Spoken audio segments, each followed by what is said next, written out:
अंतिम तीर्थ और दुआएं स्वामी के शासन में हम सही विराजते हैं। तीर्थंकर जिनेन्द्र की पीयूष देशना जिनेन्द्र वाणी मनुष्यों जगत कल्याणी है। ये सर्वज्ञ शासन नमोस्तु शासन जयवंतो वितराग श्रवण संस्कृति। भगवान सर्वज्ञ देव ने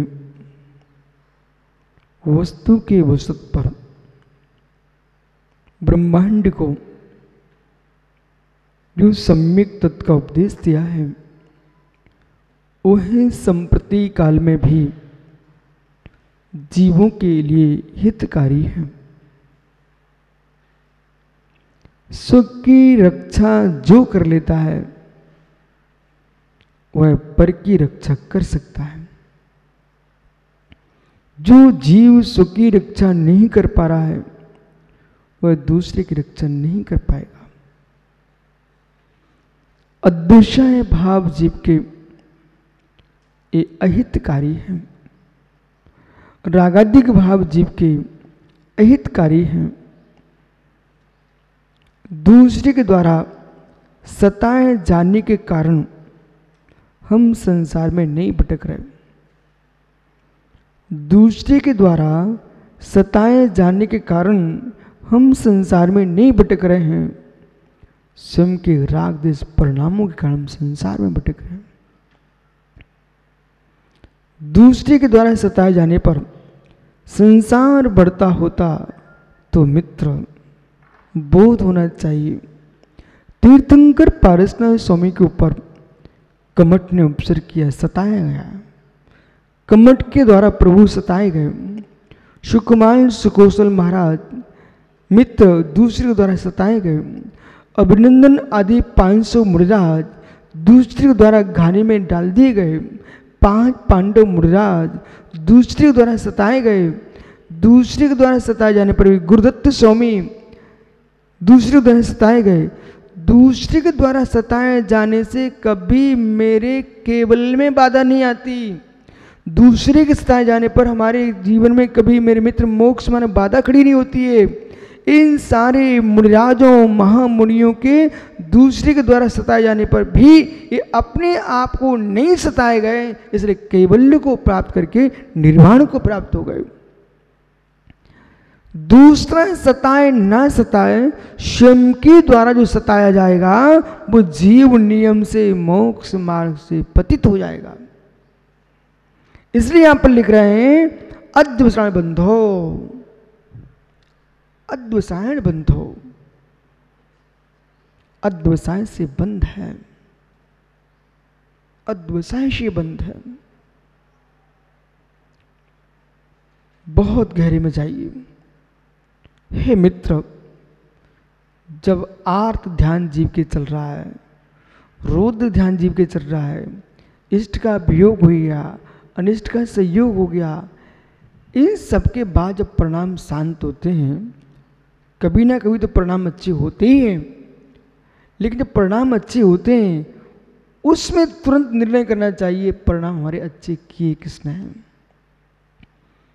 किसी घर में इष्ट का वियोग हो गया, जब प्रथम दिन मृत्यु होती है किसी की, उस दिन घर का जो वातावरण होता है एकदम रुक्ष हो जाता है और लोग ये सोचते अब दुनिया में कोई बचा ही नहीं है। लोग क्या सोचते हैं, अब दुनिया में कुछ बचा ही नहीं है, किसके लिए मैं सब कुछ कर रहा हूं।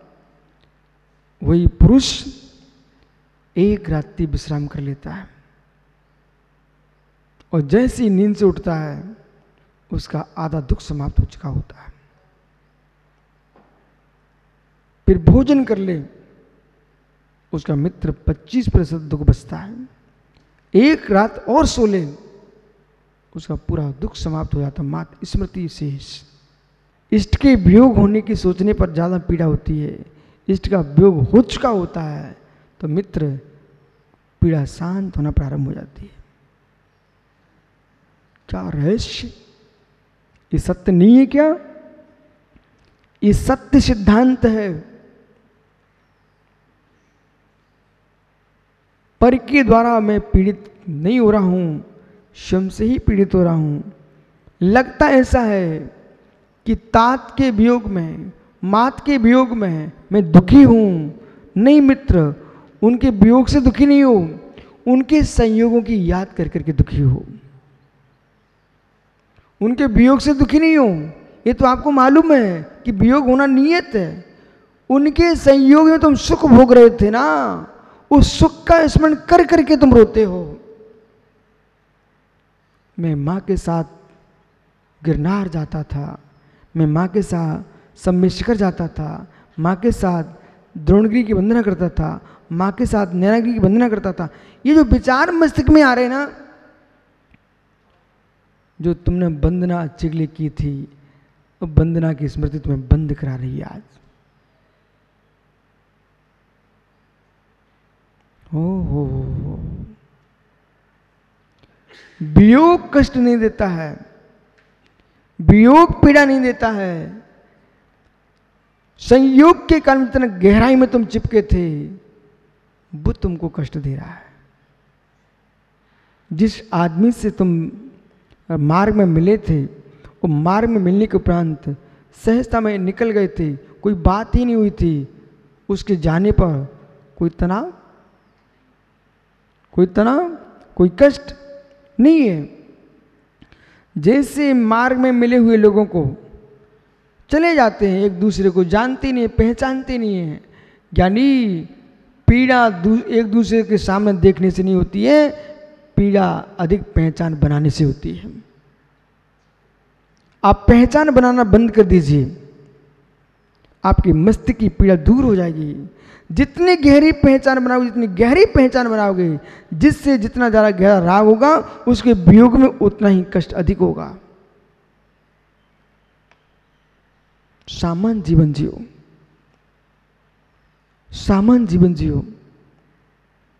कितनी गहरा पुरुष आ जाए, वो गहराई में आपसे मिलना चाहे, आप उसको सामान्य में डाल देना। कितनी गहरा पुरुष आया है, सामान्य में डाल दीजिए। माना कि तरुण भाई, कोई पुरुष मेरे से कहता, महाराज जी हम आपके बहुत भगत हैं, कट्टर भगत हैं, मतलब तुम क्या चाहते हो, हम भी आपके भगत बन जाएं क्या? आप मेरे भगत हो, आप बहुत अच्छे आदमी हो, आप मेरे भगत नहीं हो, अरंत की मुद्रा के भगत हो। वो अरंत की मुद्रा के तुम भगत हो, आपको भक्ति करना ही चाहिए, आपका धर्म है। लेकिन अपनी भक्ति की प्रशंसा मेरे मुख से सुनने की आकांक्षा मत रखो, क्योंकि मैं आपकी प्रशंसा में लग जाऊंगा तो तुम्हारा भगवान बना समाप्त हो जाएगा। भगवान से प्रशंसा मत चाहिए आप तो भगवान के दर्शन कीजिए। आप भगवान को नमस्कार करने आए क्यों? जगत से भिन्न, इसलिए तो भगवान है। जगत से भिन्न, इसलिए तो भगवान है। उन भगवान से ही अपनी प्रशंसा हम चाहेंगे, वो भी करने लग गए तो मित्र, सामान्य जीवों में और तुम्हारे भगवान में अंतर क्या होगा? हो। भक्ति का आनंद निरपेक्ष भाव से आता है, साधना का आनंद निष्काम भाव से आता है, आराधना का आनंद निकांचित भाव से आता है। अपरिचित में ऐसे अपरिचित बन के आइए, ऐसे अपरिचित बन के आइए वैभव भाई, जैसे सिनेमा हॉल में। मित्र, तुमको मालूम आनंद क्यों आता है?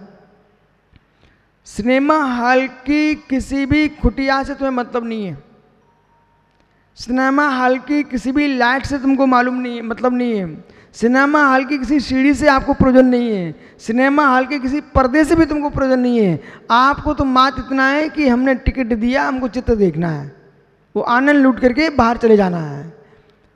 और जिस दिन आप उस सिनेमा हॉल के अध्यक्ष बन जाओ, अथवा कोई उसमें आप स्थान रखने लग जाओ, व्यवस्था ले लो उसकी, उस दिन आपको पर्दे का आनंद समाप्त हो जाएगा। आप खुटियां गिनना प्रारंभ करो, कितनी खुटियां इसके अंदर। जैसे सिनेमा हॉल में टिकट दे के जाते हो वो अपने समय का आनंद लूट के वापस आ जाते हो, इसी प्रकार जो व्यक्ति मंदिर में जाता है दर्शन करके वापस आ जाता है उसे भगवान का आनंद आता है। और गुरुओं के पास गया, मात्र जैसे अपरिचित किसी गांव में आप मुराज मिल गए, अचानक आपने दर्शन किए, बड़ा आनंद आया, आज तो भगवान मिल गए। और मित्र अपने मुनि महाराज बनाओगे तुम तो तुमको आनंद आना बंद हो जाएगा, आनंद आना बंद हो जाएगा, 100% बंद हो जाएगा।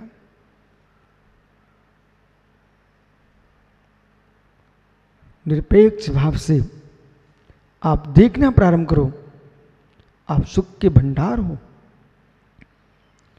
निरपेक्ष भाव से देखना प्रारंभ करो, आप सुख के भंडार हो। उपेक्षा करना सीख लो, दूसरे की उपेक्षा करना जैसे जानते हो, स्वयं के भावों की उपेक्षा करना प्रारंभ कर दो। यथार्थ बोलूं आपको, बहुत खुशी के परिणाम भी आ रहे हो ना, उनको भी हटाइए।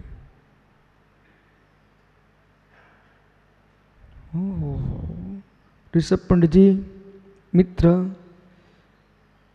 ऋषभ पंडित जी मित्र, क्या आपने कढ़ाई में पूरी सिकती नहीं देखी? ऋषभ पंडित जी क्या कढ़ाई में पूरी सिकते नहीं देखी? मित्र क्या कढ़ाई में जलेबी बनते तैया में नहीं देखी क्या? मित्र आपने कितनी सुंदर जलेबियां बनती हैं, कितनी सुंदर पूड़ियाँ सिकती हैं, फूल के क्या सुंदर दिखाई देती दूर से ही, लेकिन बनाने वाली माँ खाए ना खाए पर बनकर जब सिखाती है ना, वो भी एक आनंद है। इसे समझिए मैं क्या बोल रहा हूँ। सद्भाव सागर बेटा वो आनंद कितना गहरा है। आपसे कहा ये पूड़ियाँ बनाना है आपको, वो अच्छी सीख गई है आपके हाथ से। वे खाने के आनंद की व्याख्या नहीं कर रहे हैं, जो पूड़ियाँ सीखी ना सुंदर, उसे देखकर गदगद हो रहे हो, मेरे हाथ से इतनी सुंदर पूड़ियाँ बन गई है, वो भी आनंद है। और किसी अच्छे आदमी ने खा ली तो और आनंद आता है। चलो आज मेरी मेहनत सफल हो गई, मुराज के हाथ पर मेरी बनाई पूड़ियाँ चली गई, वे साधना करेंगे तो मुझे खुशी होगी कि मेरे पूड़ियों के द्रव से मुराज अच्छी साधना कर रहे हैं। ठहरना, नुक्ति नुक्ति जानते नुक्ति? ओहो नुक्ति नुक्ति, बूंदी बूंदी, क्या सुंदर बूंदी सिक रही थी कढ़ाई में। हिलना नहीं, ये प्रवचन हाल है, इसमें पानी मुख में मत लाना। क्या सुंदर नुक्ति सिक रही थी, लेकिन बेटा अनुभव,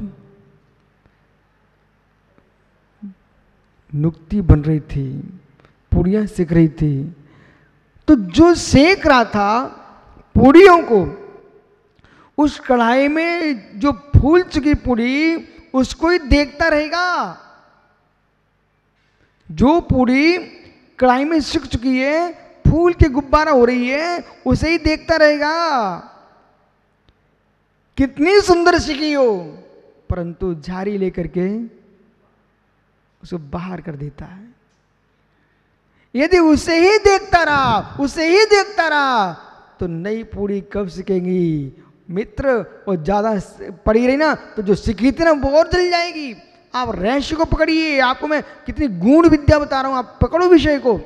जो पूड़ी कढ़ाई में सिक रही थी उसे ही तुम सेकते रहे, बड़ी सुंदर दिख रही थी, उसे ही देखते रहो, तो बाकी का आटा कच्चा पड़ा रह जाएगा। और मित्र एक पूड़ी दो पूड़ी से क्या होगा? एक कढ़ाई में बहुत से वो 10 पूड़ी सेक लो, आप बड़ी कढ़ाई होगी, इससे ज्यादा सेक नहीं सकते आप। हे मित्र, इन पूड़ियों को ही तुम देखते रहे तो बाकी पूड़ी कैसे बनेगी? दूसरी बात, अधिक पड़ी रही तो बे जल के खाक हो जाएंगी अंदर ही अंदर। ज्ञानी समझ में क्या बोल रहा हूं, ज्ञानी समझ, जो तुम्हारे मन में उमंग चल रही थी उस उमंग को भी हटा दीजिए। जैसे सिकी पूड़ियों को अलग टोकरी में रख देते हो, अगली पूड़ी लाइए, अन्यथा अपूरार्थ अपूरार्थ आनंद ही भंग हो जाएगा। प्रमाण अपूरार्थ होता है। ओहो, पढ़ लो भोला, तुम तो पढ़ के रख दो, कुछ लगाना तो सीखने नहीं। मत अपूरार्थ पूरार्थ। पूरी की कढ़ाई में न्याय शास्त्र चल रहा था, पूरी की कढ़ाई में न्याय शास्त्र था, न्याय शास्त्र। बोले क्या चल रहा था? सुपुरार्थ विषयात्मक ज्ञानम प्रमाणम, सुपुरार्थ विषयात्मक ज्ञानम प्रमाणम। पूरी की कढ़ाई में न्याय शास्त्र परीक्षात्मक सूत्र गूंज रहा था। हे मित्र, अपूरार्थ नई नई पूरी नहीं आएंगी तो मेरे मित्र वो टोकनी भरेगी कैसी? और नई नई पूरी नहीं आएंगी तो इतने सारे जीवों का पेट भरेगा कैसे? नई नई उमंग नहीं आएगी तो लंबे समय तुम साधु बन के जियोगे कैसे? सटाव से जो कर्तव्य आपके इसलिए रखे गए हैं कि एक कर्तव्य से आप उबने लग जाओ तो दूसरे कर्तव्य में लग जाओ। नवीन नवीनता से उमंग आती है, इसलिए ज्ञानियों हर समय आपको उमंग आना चाहिए, उत्साह आना चाहिए। जो स्वयं को उत्साहित करना नहीं समझ पाते हैं, अपने उत्साहित नहीं कर पाते हैं, वे बेचारे अपने आप को कष्ट में डाल देते हैं। उमंग आना चाहिए। क्या तुम सोनू पुराने को ही देखते रहोगे तो नवीन का आनंद कब लूटोगे? इस बात को मैं कभी स्वीकार नहीं कर पाऊंगा कि महाराज जी जिस दिन दीक्षा ली थी वैसे ही रहना चाहिए। ये पागलों की भाषा है। जिस दिन दीक्षा लेनी थी वैसे ही रहना चाहिए, पागलों की भाषा है। एक प्रश्न है हमारा, ऋषभ पंडित जी बेटा है क्या आपका? पंडित जी पुत्र है क्या? पुत्रियां, कोई बात नहीं, पुत्रियां सही। जिस दिन पुत्रियां जन्मी थी वैसी पुत्रियां आज रहें तो आप खुश रहोगे कि रोओगे? जिस दिन जन्मी थी 20 वर्ष हो गए, 25 वर्ष हो गए, वे बेटियां उतनी की उतनी बनी रहें तो माता पिता खुश होंगे कि रोएंगे? बोले महाराज जी कोई मंत्र बता दो, माँ कोई दुआ दे दो, आशीर्वाद दे दो, कोई दवाई बता दो। बोले क्यों? बोले मेरी बेटियां बड़ी नहीं, उतनी उतनी है। चिंता होगी कि नहीं होगी? तो मित्र, बचपन की अवस्था में उनका बचपन अच्छा लगता है, जब उम्र बढ़ती है तो उनका शरीर भी बढ़ना चाहिए है। इसी प्रकार से जिस दिन दीक्षा ली थी वे ही परिणाम रहेंगे तो भगवान नहीं बन पाओगे। दीक्षा के बाद वे ही परिणाम नहीं रहना चाहिए, दीक्षा के बाद परिणाम और ऊपर उठना चाहिए, गुणस्थान बने, तभी तो 14वें गुणस्थान पहुंचेगा जीव। लेकिन जो यूं कहा जाता है बेपरिणाम याद करो, वो इसलिए कहा जाता है कम से कम जिस दिन दीक्षा ली थी बेपरिणाम तो जीवित रखो, उनसे नीचे मत गिर जाना।